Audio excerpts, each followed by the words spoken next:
नमस्कार दोस्तों, हमारी आज की कहानी है नियति का खेल। अरे बेटा हितेश, तुम दिल्ली से कब आए?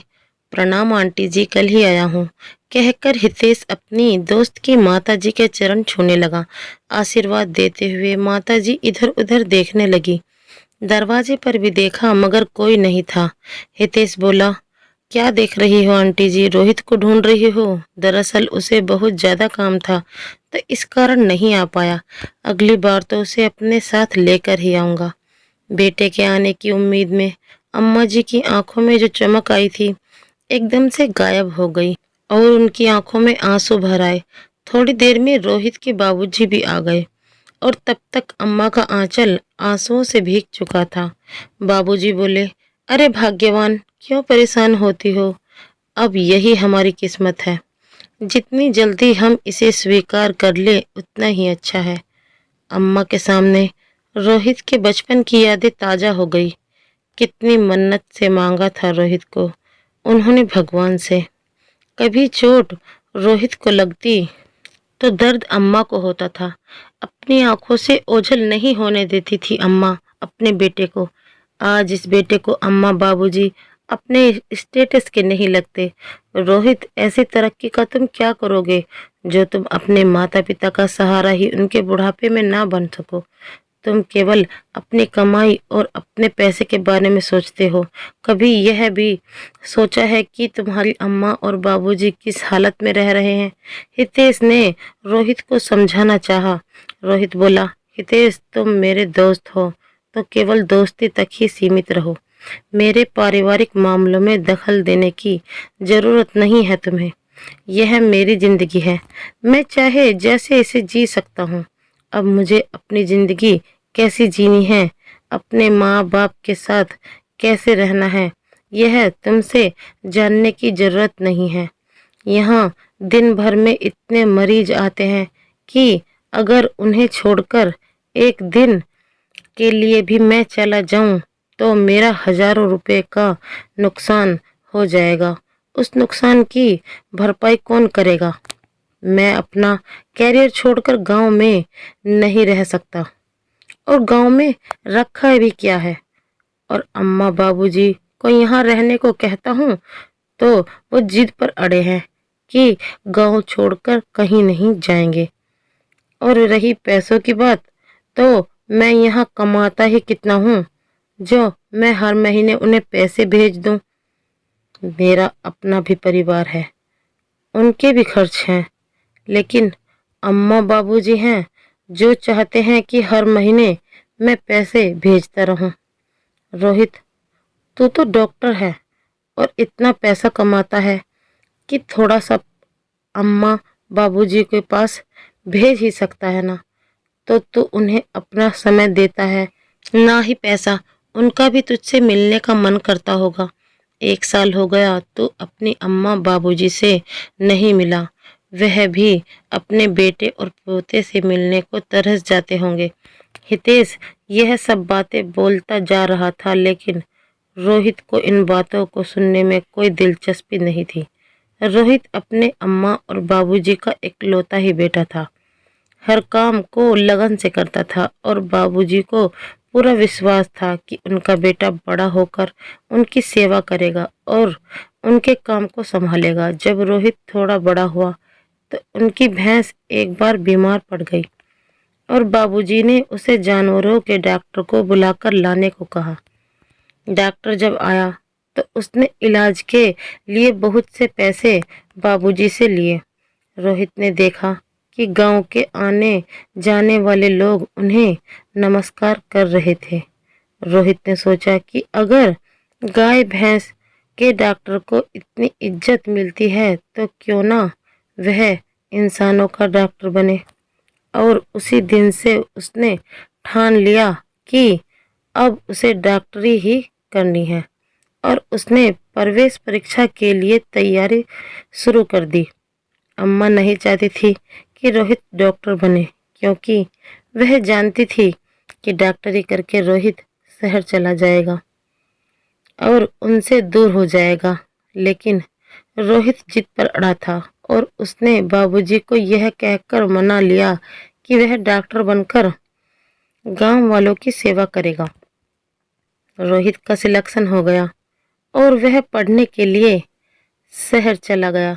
लेकिन अम्मा चिंता में डूब गई और कहने लगी कि अब आपका काम और जमीन में कौन संभालेगा। तो बाबूजी बोले, उसके लिए मैं हूं ना, तुम बस यही दुआ करो कि वह एक बहुत बड़ा सफल डॉक्टर बने।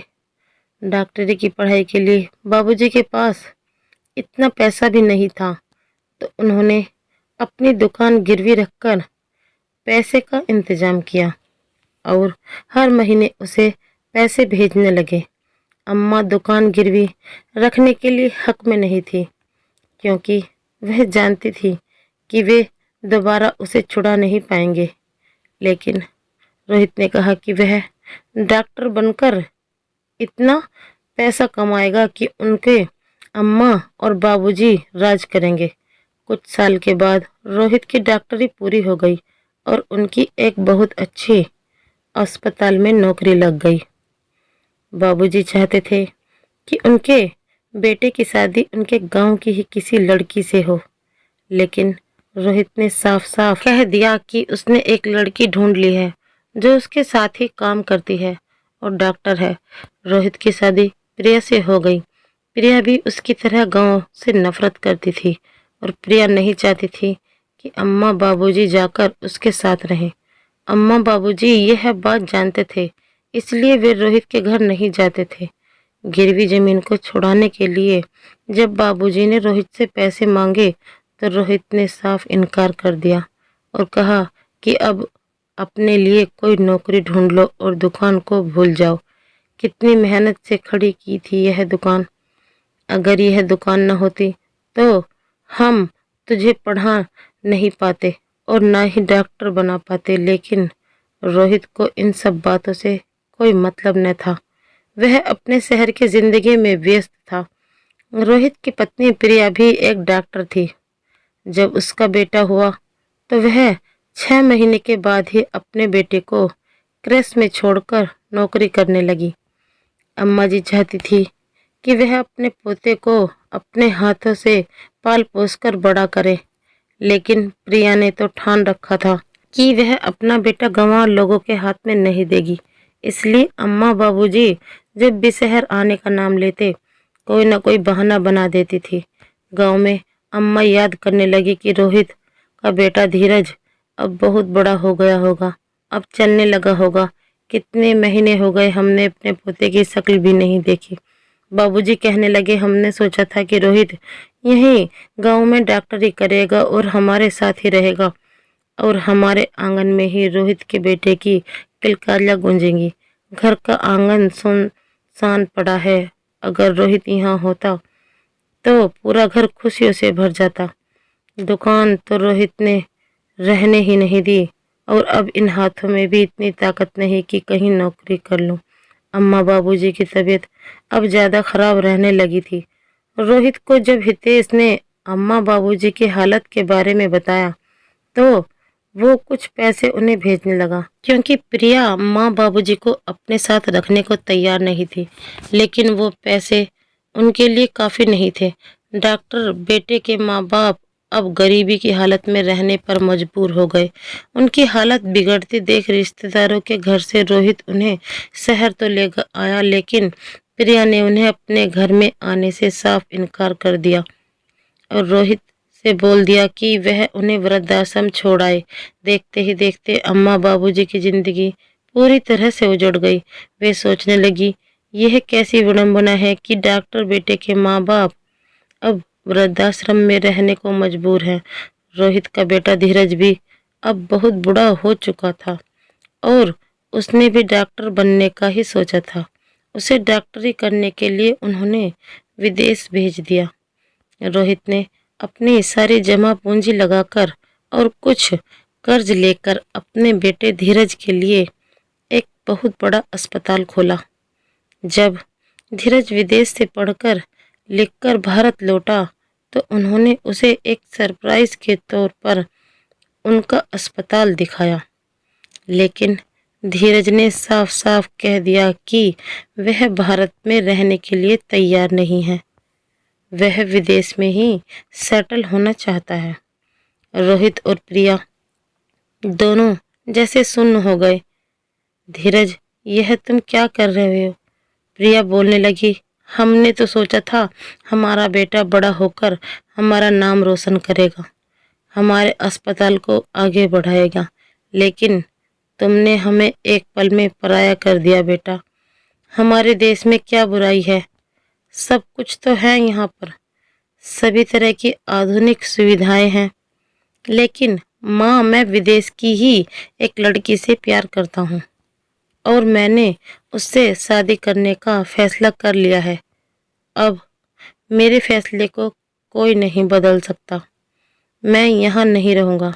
तो मतलब नहीं रहूँगा। मेरी कल की फ्लाइट बुक है और मुझे कल ही निकलना होगा।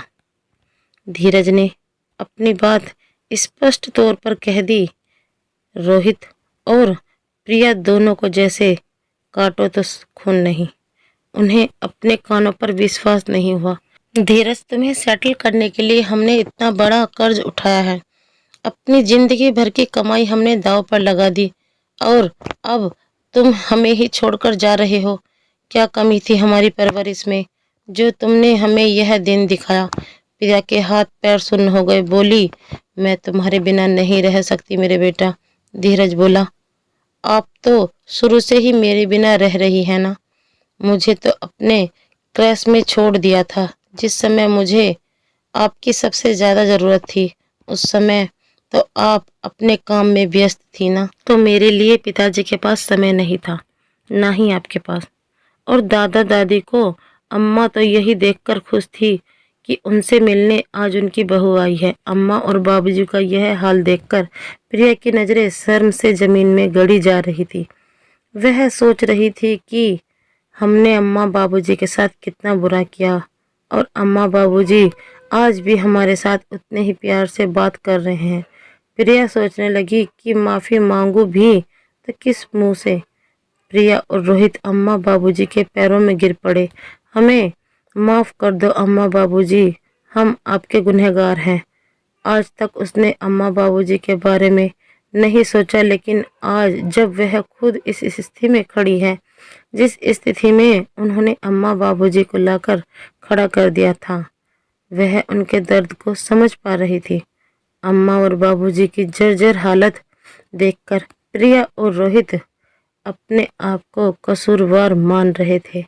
बाबूजी, आप और अम्मा हमारे साथ ही रहेंगे। बहुत सह लिया आपने इस उम्र में, अब और नहीं।